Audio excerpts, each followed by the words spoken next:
নমস্কার। দুই কবির কবিতা পাঠ এই পর্বে আজকে আমরা প্রথমে পড়ব প্রত্যুষ প্রসূন ঘোষের কবিতা। প্রত্যুষ প্রসূন ঘোষ প্রথম কবিতা বৃষ্টি কাহিনী। তারে জমে আছে বৃষ্টির ফোঁটা, আমারই রক্তবিন্দু, লাল নয় সাদা। বেলফুল এখনই ফুটল, তোমার আবেগ মরমী সিন্ধু। পারাপারহীন কিভাবে যে ছুঁই রজনীগন্ধা জুঁই। কম্র গাছের ডাল ভুলে গেছে, শিরায় পেশিতে পুঞ্জিত ফুল। প্রেমিকের দেহ বৃক্ষে মিশেছে, তারা শুধু আছে প্রেমের নয়নে। নীরব নদীস্রোত, প্রিয় কথোপকথন, ঢেউ বয়ে যায়। গাছের পাতায় লেখা হয়ে যায়, এভাবেই যদি সময়ের পথে দিন চলে যায়। পরের বইটি এআই লিখবে, আমি শুয়ে থাকি এক পাশ ফিরে, কলমের ছুটি।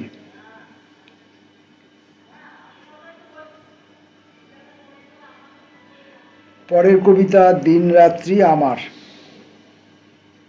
এখন সন্ধ্যা এক পা করে নামছে। ওড়নাটি তার সাদা থেকে মেঘলা। একাকী সাজানো ড্রয়িং রুম বেহাগ বাজাচ্ছে। সেতার রয়েছে এক কোণে, তারগুলোর দৃষ্টিতে কোনো বিহ্বলতা নেই, অনুভূতিতে কোনো রাগের খেয়াল নেই। সে বোধহয় অন্য কিছু ভাবছে। ক্রমশ আড্ডাঘর অন্ধকার আলোগুলি জ্বলে উঠছে। এভাবেই ঘরে বাইরে অন্ধকার, ফুসফুস নিঃশ্বাসে প্রদীপগুলি জ্বলে উঠছে।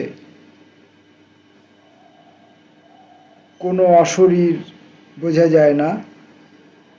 তোমরা সাড়া দিচ্ছ না কেন?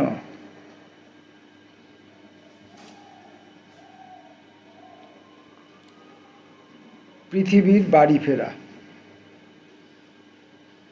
পৃথিবী এখন উপরের দিকে, আকাশ ক্রমশ নিচে নেমে যাচ্ছে।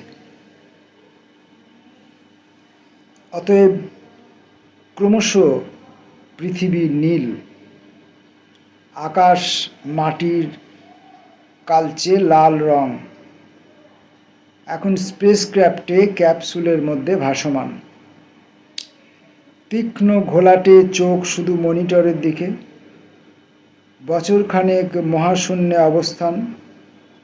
ততক্ষণ সৌরমণ্ডলের গ্রহ চেহারা এবং আচার ব্যবহার লক্ষ্য করা যাক। তথ্য এবং ছবি সতত চলমান। পৃথিবীর ডাটা সেন্টারে শুরু হয়েছে পাণ্ডুলিপি। নির্ধারিত ক্যালেন্ডারের শেষে পৃথিবী নিচের দিকে যাবে। আকাশ ফিরবে নক্ষত্র নীড়ে।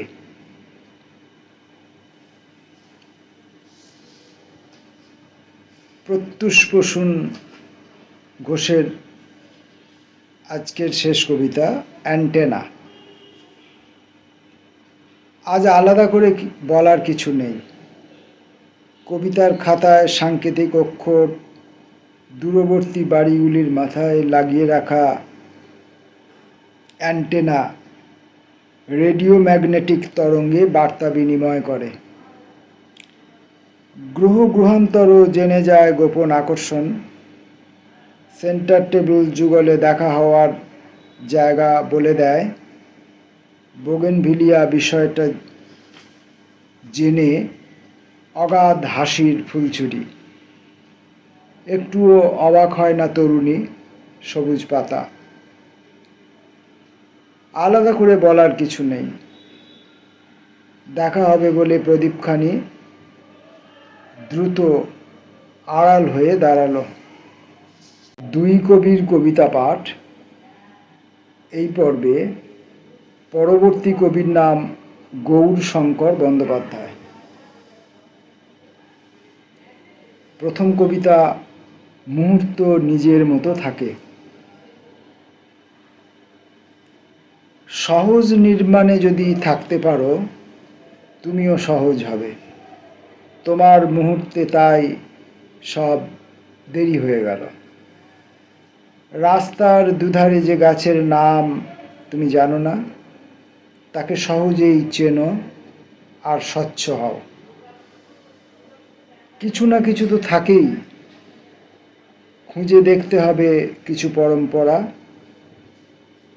যারা এমন ভাবে তাদের সঙ্গে কোনো বন্ধুত্ব নয়। বাড়ি ফিরে আসি। কেন যে পাশাপাশি মন্ত্রময় জীবনের কথা মনে আসে, আর আমার সহজ নির্মাণ। কে বোঝে সে কথা? কে চায় আরও একবার যদি মুহূর্ত নিজের মতো থাকে? পরের কবিতা এক মুহূর্তের জন্য। যতই বাধার সামনে আসছি, মনে হচ্ছে আর বোধহয় সামনে যেতে পারবো না। আমার সব নিপুণতাই এক মুহূর্তে শেষ হয়ে আসবে। চোখের সামনেই কত সহজে সব ঘটে যাচ্ছে। এক মুহূর্তের জন্য নিজেকে দুর্গ্রহের সামনে থেকে সরাতে পারছি না। পায়ের মাটি সরছে সহজেই। আমি যতদূর সম্ভব আমার আবেদন নিয়ে একটু মমত্ববোধ জাগাতে চাইলেও কে শুনছে কার কথা? দুহাত তুলে বলতে চাইছি, একবার ভাবো তোমরা, অন্তত একবার এই অন্তহীন প্রাণের কথা ভাবো। মানুষ তো আর একজনের সহোদর হতে পারে। ঠিক পথ পেরিয়ে যাওয়ার জন্য দেরি হবে না।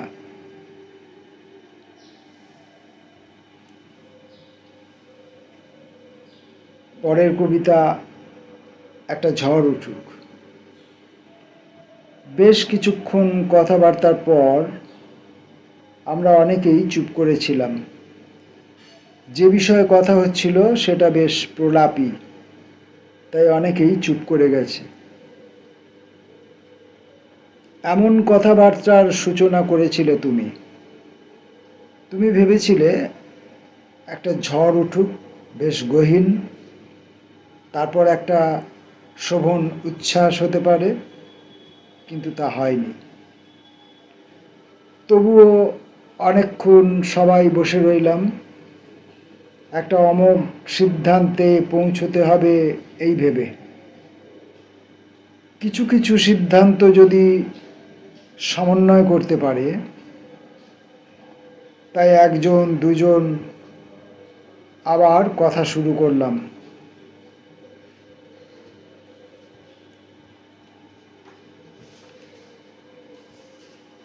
গৌরশঙ্কর বন্দ্যোপাধ্যায়ের আজকের শেষ কবিতা কেমন ঝাপসা লাগে।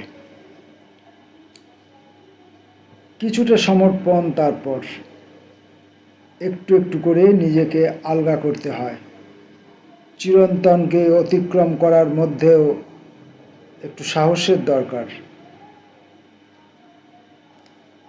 আমার একটি অধ্যায় আমি শেষ করে এনেছি।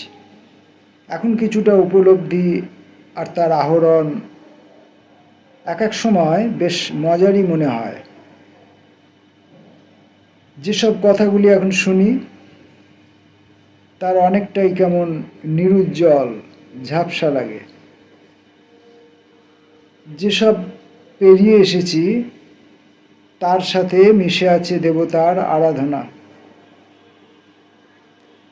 যত ভাবি এতই বদলে যায় সব আয়োজন, কোনো তো জাদু দেখাতে পারি না। যা কিছু বেদনা হতো তার সবই এখন সহ্য করতে পারি। আমার জন্যে কিছুটা সাময়িক হলে কোনো ভুল তো চোখে পড়ে না। দুই কবির কবিতা পাঠ আজ এই পর্যন্ত। নমস্কার।